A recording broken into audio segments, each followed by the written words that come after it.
Happy Self Care Sunday. Hoping that you are Sundaying. This is the day I love most in the week because it's the girl it thinks it is.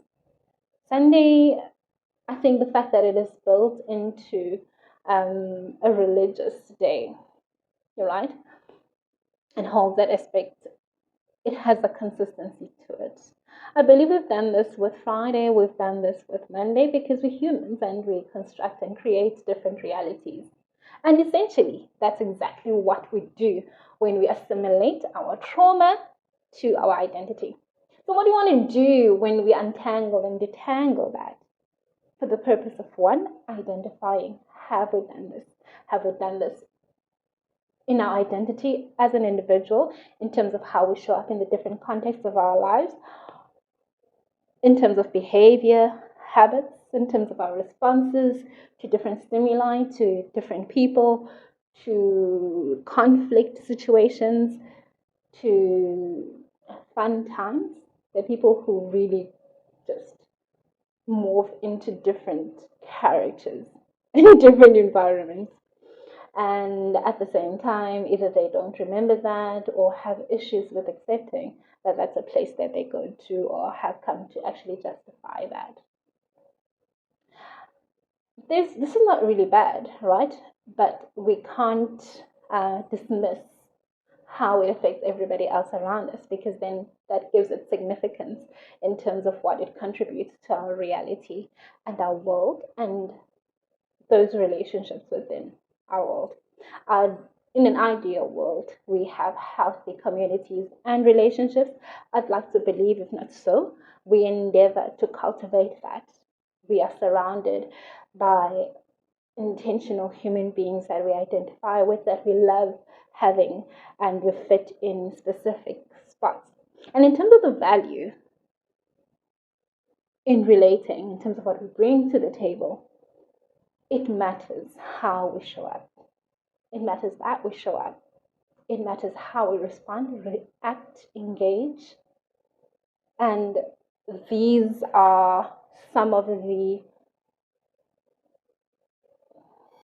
So these are just some of the factors you want to reflect on when trying to get to that understanding for yourself of how far, to what degree, and has it even played a role in how you've assimilated as a person, your identity, your personalities, your beliefs to trauma. Like I said, the each context will be different from every individual, and this is why, even though there might be common principles and ways of, you know, learning how to be aware, and most importantly, thereafter, take the necessary step, whether you see a therapist, whether you see a mental health coach or consultant, whatever you do, then you get the help, because ultimately, when you do that, that empowers you then to have a more real view and understanding, awareness of where you are. What was the trauma that played that role for you? Like I said, it might not have been specifically an event, just the mere experience of observing a certain behavior, a certain thing being done by someone to somebody within your environment, within a specific community. We talk about violence being coming in different degrees. There's the violent physical attack, the gun attack, there's the verbal, there's the emotional, there's the environmental factors where socioeconomic dynamics play a role in poverty. That probably one of the greatest. It's one that also I'm quite emotional about because, as on that topic of identity, I identify as a black, very proudly so, African black woman, South African at that. And it's so sad that when it comes to such realities, especially when you talk of poverty, which plays a role at trauma, that in this day and age, that still plays such a major role in everyday realities. So we almost cannot escape trauma. However, as proactive, brilliant individuals with a magnificent, powerful, incredulously powerful brain, with the power of neuroplasticity, where your brain is agile, able to change and transform itself, even your genetic makeup, just by cultivating certain habits, making them a part of your lifestyle, healing, processing, growing, and evolving as an individual, that we've got that opportunity. These are theories that have been covered by psychological theorists. I mean, we've got Piaget, who is one of my favorites, when he talks about resolving, when you go through the different stages of development, where certain stages will resolve certain things you might have missed at a different stage of your life. And we talk about Maslow's hierarchy, where as we thrive as human beings for self-actualization, we want certain basic needs, regardless at which stage, say, of your chronological age you're at. But once the security of certain specific basic needs are met, certain financial needs are met, you're able to actualize. You find these commonalities in these psychological theories, because that's the reality of human evolution, growth, evolution, progress, ultimately, healing, resolving. Those are the cycles. That is the human reality based on how our brain works and is empowered to enable us to do this. But now, we have to contend with our minds in our socialization, right? From our communities, our churches, our homes, cultural practices, socioeconomic realities, living in a global world that is influenced by social media, this day and age, this century, that century, being raised by different beliefs, different cultural dynamics. There's so much. I mean, there's your personality, there's your idea of self. So it's a process, but of course it starts with the individual and we move with baby steps. But in terms of being aware is where we start. Intentional awareness, that is for the purpose of actually doing the work for you, right? I mentioned how in an ideal world we have healthy relationships. I say ideal world is because at different stages of our lives, our communities will be made up of different relationships. And what these relationships should serve to do for us, where we have the healthy relationships, where we have the toxic relationships, where we have the non-reciprocal relationships, where we have, different relationships that serve different aspects of our lives. But it's once we're attracted to as well, and we're certainly contributing something, there's an interaction there. We certainly attracted something.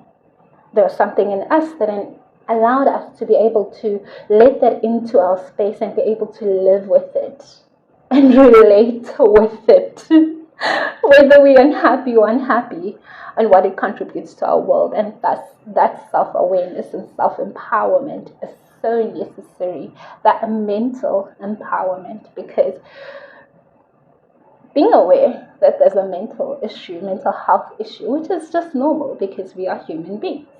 We will always be affected by some kind of mental issue. Whether it is trauma and exacerbated by this depression, by that anxiety, by that stress, by a personality disorder, there will always be some intermittent relationship. And what you want to seek when you go into therapy and in your process of healing is, because of such a great significant impact that trauma plays, it is more empowering to start there. And then while now the trigger the stimuli in your environment, in your interactions, in your relationship might have triggered depression, anxiety, which trauma created an enabling environment too, where these certain stimuli in your world, whether on a micro level, as an individual in your immediate family environment, work environment, in your finances, in the economic changes in your world, based on also your level within this socio-economic reality. So the sense of yourself is so important in a holistic reality. Thus, I am big on holistic mental health, because you're not just looking at your psyche, but there are different stimuli that play a role in how worse it is and how empowered you are in as far as your clarity and your ability to be able to resolve, how quickly you can do that. While time is not that much of an important factor, but effective healing, effective evolving, effective growth, in how once you've got the tools and the resource and you are seeking the help that you, or support that you need, right? To ensure that it's effective, that you're getting the results that you are looking to gain, and are empowered to create these healthier, beneficial realities, or whatever aspect of your life you want to improve, you want to work on, you want better from, be it your relationships, be it just you with yourself. Because whatever it is, it still ties into what you want. It always comes down to with you and yourself. So ultimately, when dissecting and understanding how you've assimilated trauma to your identity, those are the different factors on your journey you want to look at, identify where you've done that in your life. Is it the identity, your personality, who you identify yourself as? What is your perception of yourself and the world? Is it within a certain aspect of your life, as far as relationships are concerned? Family, maybe work. What is it with yourself? What is the perception you have of yourself? And when you are not out basking and shining and having a great time in social spaces with others, and you're uncomfortable, unhappy, unfulfilled on your own, where to from there? What is it that you need to be working on? Because though it's going to come full circle, there's always a place to start for everyone, and it will have that domino effect on reflecting. This is why you like this here. This is why you like this. I'll give you an example of one aspect of my life.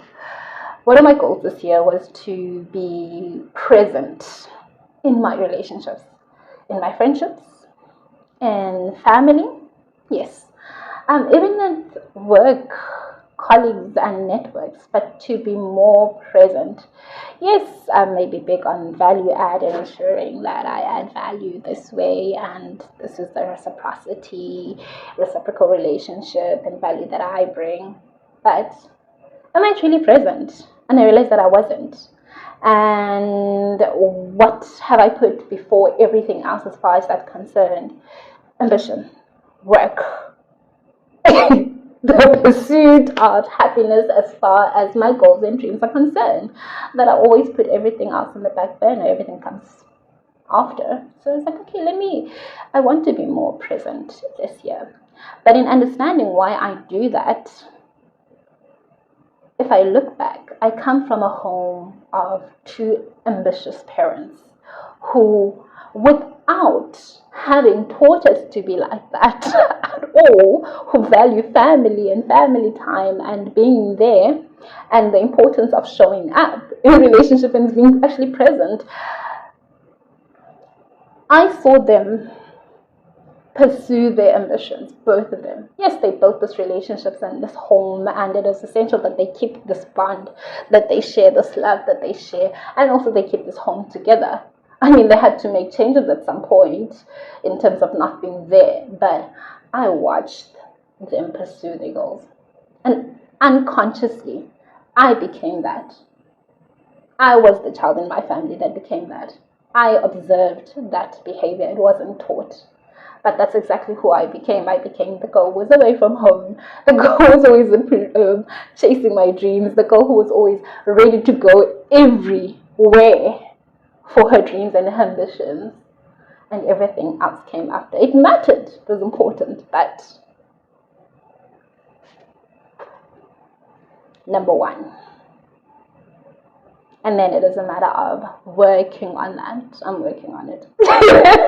I'm working on it. So essentially, there are those things you observed.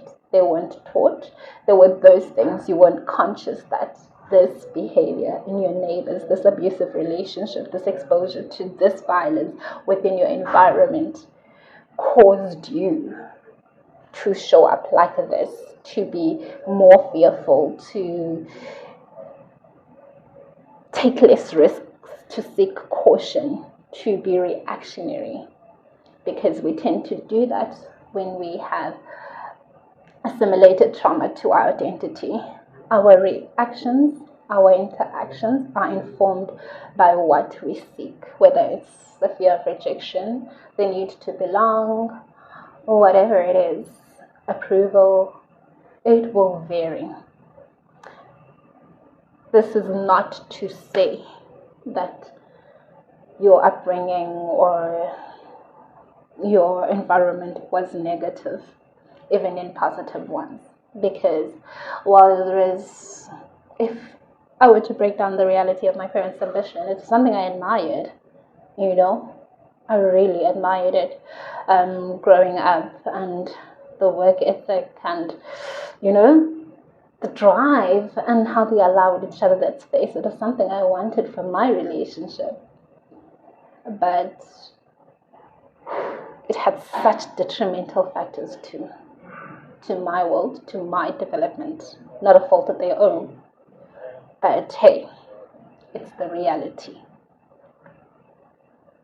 Right? And with that, along the way, would have experienced some kind of trauma, and the correlation there, right, based on the trauma that was experienced, and how it would then inform how I show up, how I relate, how I respond to my environment, within those relationships. In as far as I perceive them, how I perceive the person in front of me when they speak to me in this way, when I perceive this specific stimuli, when it's presented in my environment, in as far as this belief I've now come to establish, and this identity I've come to identify with, that, I'm so involved in my head with this idea of the individual, because that's what we tend to do, where there is an assimilation of trauma, that we're so fixed that we generally just react to stimuli, environment, and the world around us. Sometimes it's more harmful than it is beneficial. Sometimes it deprives us from the very things that we pursue.